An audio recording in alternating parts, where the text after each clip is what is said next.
It's been really long awaited, but today we're finally going to talk about how much money we spent on our kitchen renovation.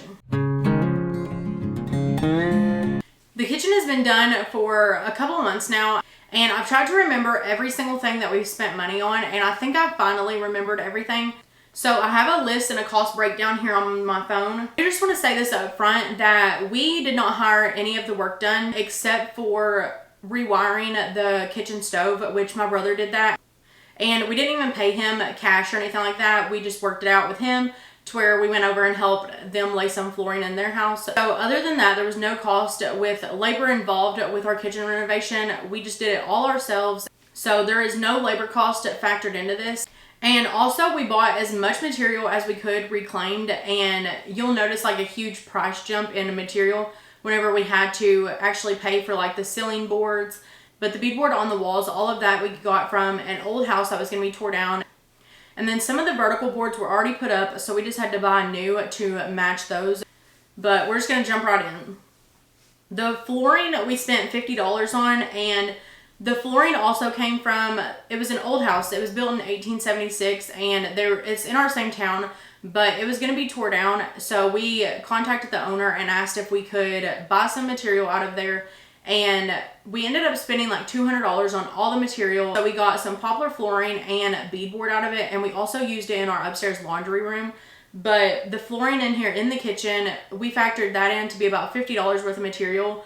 So that's where the $50 comes from. But for everything, it was $200, but some of it did get used in the laundry room, so that's why we had to divide the price out.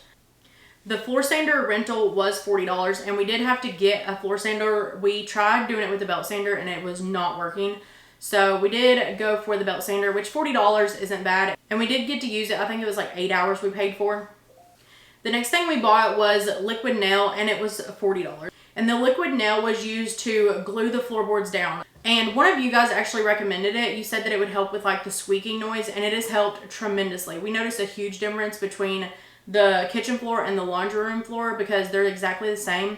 And they're just nailed down, but before we nailed them, on the back of every board we put liquid nail, and it helps a lot. So that was $40 well worth spent. It's something that we actually want to change and fix in the laundry room in the future, which it'll be after we do all the rest of the renovations, but we will eventually go back to the laundry room and make those corrections because it was our first room and we did make several mistakes in there. The beadboard on the walls in the kitchen was $50, and like I said, that came from the old house that was going to be tore down. The beadboard on the ceiling was $300, and that we actually bought from our local lumber yard, and it was originally $600, but they knocked half the price off because a lot of the boards were bent and bowed really bad.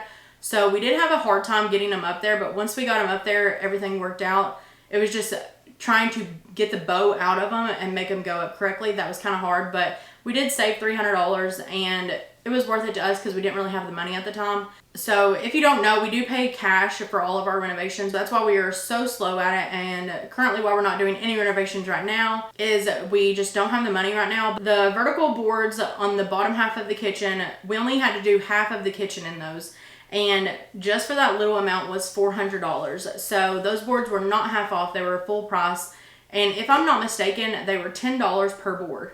So that was probably one of the most expensive things that we bought. The polyurethane for the floors, that was $120. Chair rail, that was $120, and that is counting both pieces. So on chair rail, there's a top piece, and then there's like a decorative piece below, and combined with both of those, that was $120. The baseboards, they were $75, and we did have to buy all new baseboards just because there was no saving them. Door and window trim, that was $30, and the only thing that we had to pay for that was the vertical boards. The top board that goes over top of each of the window and the doors, that is all original, and we just planed them down and refinished them. The stove was $200. The wire and material for the stove was $300. So like I said, we did end up rewiring the entire stove, and that was pretty pricey to do because you have to buy like a special type of wire for it. And so that was pretty expensive, but it was $300. The gasket for the stove door was $20. The stove insulation was $19. The kitchen sink legs were $300. The framing for the kitchen sink base was free.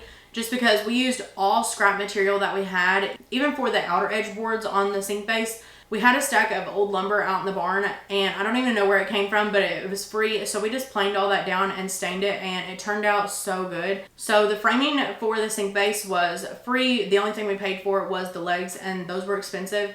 They were $75 a piece off of Amazon. And if I remember, I'll link anything that I can down below for you guys. But the kitchen faucet was $245. The stain that we used on the doors and the sink base, that was $20. The yellow cabinet behind me, that was actually free. And it's actually really funny how it worked out, because if you don't know, I've mentioned it before over on Instagram, but sometimes I help our neighbors. They are realtors and auctioneers, so sometimes they need help setting up for their auction and stuff. And somebody was going to be auctioning off this yellow cabinet, and it actually came from an old store somewhere in our town. I don't know exactly which one it was, but I loved it. I just didn't know if it was going to be able to work. So we went to the auction, and I was planning on buying it, but we left early, and I just decided that it needed too much work. Well, my neighbor actually ended up buying it for her house, but she ended up not liking it, and it didn't work for what she wanted. So one weekend when they were out of town, I watched their dogs for them and just let them out and stuff. And she paid me with this cabinet. So essentially the cabinet was free, which I absolutely love. It feels like it is made for this kitchen. The paint for the yellow cabinet was $18, which we didn't even paint it. I just left it as is, but some of the sides had been replaced on it. So I had to paint some of the sides on it just to make it match. And then the countertop for the yellow cabinet, that was $25. The stain and sealer for the countertop, that was $40. And it couldn't be just regular stain and polyurethane that we already had, just because we do use it as a countertop, and we prepare food on it. So we had to use food safe wood stain. So we treat it just like butcher block, and we sealed it with the conditioner and oil that is made for butcher block, as well as a butcher block stain. And we did re-brace the cabinet, and that was free also, just because we used scrap lumber that we had out in the barn. You can't even see where we braced it up, but we put braces on the back and on the bottom of it. The light fixture, so all 4 of the light fixtures in here, 2 of them came from the same person off of eBay, and then the sconces, I believe, came from a different person. But altogether, they were $190, and that was including shipping. So do not sleep on eBay. eBay is a great place to buy old light fixtures. I absolutely love shopping on eBay. And just check the seller reviews, because usually they're brutally honest. So if somebody didn't get their package or something like that, just check the reviews. But for $190, you could not even buy all these light fixtures new. So I absolutely love that we were able to incorporate vintage light fixtures in here in the kitchen and help it tie together. The next thing is framing for the pantry, and that was $45. The back door was $10. And again, I got those at the same place, the auction. And they actually came from the same place that this yellow cabinet came from. They had like over 20 windows, 10 doors, and 2 mantles, an entire like staircase. So it has all the spindles and stuff. So it was a whole entire trailer load, and I bought it for $200. So one door off of that was probably $10. So that's where I factored in the $10 for the back door. And we do have plans for all of that stuff. Right now it's just out in the barn. It's where we store all of our doors and windows. But the windows are not the right size for our house, so I would love to make a greenhouse out of it someday. And we do plan on putting a greenhouse on the farm where the huge barn used to be, the one that had no siding. If you've been here for a while, then that's where we plan on putting our greenhouse someday. And I cannot wait to start on that. So anytime that I find old doors or windows, especially for really cheap, I always buy them. The spray paint and rub and buff for doorknobs in the kitchen, that was $13. The kitchen island was $250. The small white cabinet that we ended up not using, it used to sit beside the stove, so over this way. It wasn't in my kitchen reveal, but it was in my vlogs before that. And I actually had painted it yellow, but it sat right here next to the stove, and I ended up not using it. So right now it's in the addition, so I can always bring it back in here if I ever want to use it. But for now, it's not being used. We swapped it out for the brown cabinet that sits over here, just because the brown storage cabinet offers a lot more storage than just the short cabinet did. And so far, I haven't had any problems with not having enough countertop space. Like, I have this island that I'm sitting at right now.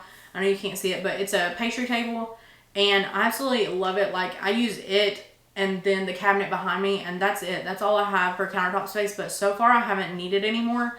And I have cooked and canned, and I've not had any problems so far.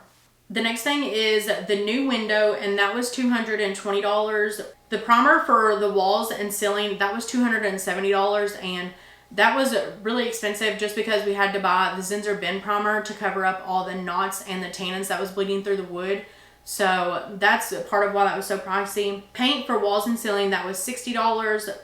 The pegs for the peg rail was $10, and it hangs right underneath this yellow cabinet. The board for the peg rail, that was free. It was just scrap material. The gasket for the vintage refrigerator that we ended up not using, that was $120. And then it did not work. So we bought a second gasket for a refrigerator, and it was $220. So we ended up not using it, and the fridge is now out in the barn. So that was just kind of a waste of money, but we do hope to have a vintage fridge someday. But for now, we just are using the fridge that came from our old house, and it was the refrigerator that we used in our garage out there. So the paint for the refrigerator, it was $36. Actually paint that I bought for the vintage refrigerator, but we ended up not using it on that fridge. So I did repaint this modern fridge, and it was $36. But that is it. That is all the money that we spent on the kitchen. And of course I didn't include things like that are decorative or anything like that. That was just strictly the build and the basics. I know that I may get questions on this brown cabinet, but that we don't factor that in. It was a birthday gift from me years ago. I think it was like 3 years ago now, maybe 2, from the flea market for $80. So, but we don't factor that into this price because we didn't spend it particularly for this kitchen. The grand total for our total cost of the kitchen remodel was $3,996. So right at $4,000. I thought for sure it was going to be at least like a minimum of $5,000 that we spent. But surprisingly, it was less than $4,000. But now we have a completely finished functioning kitchen, and I definitely would spend that money again. I know I get a lot of questions asking if we regret it and regret putting money into this house and stuff like that, but I don't personally. I literally have my dream kitchen and could not love this kitchen more. So far, there is not a single thing that I regret about this kitchen. I'm sure some things will change about that like years down the road, which whenever I do, then I'll update you guys and let you guys know what I regret and what I don't. So far, we love our kitchen. If there's anything that you have questions about or that I forgot to mention, then leave them down below and I'll answer if I can.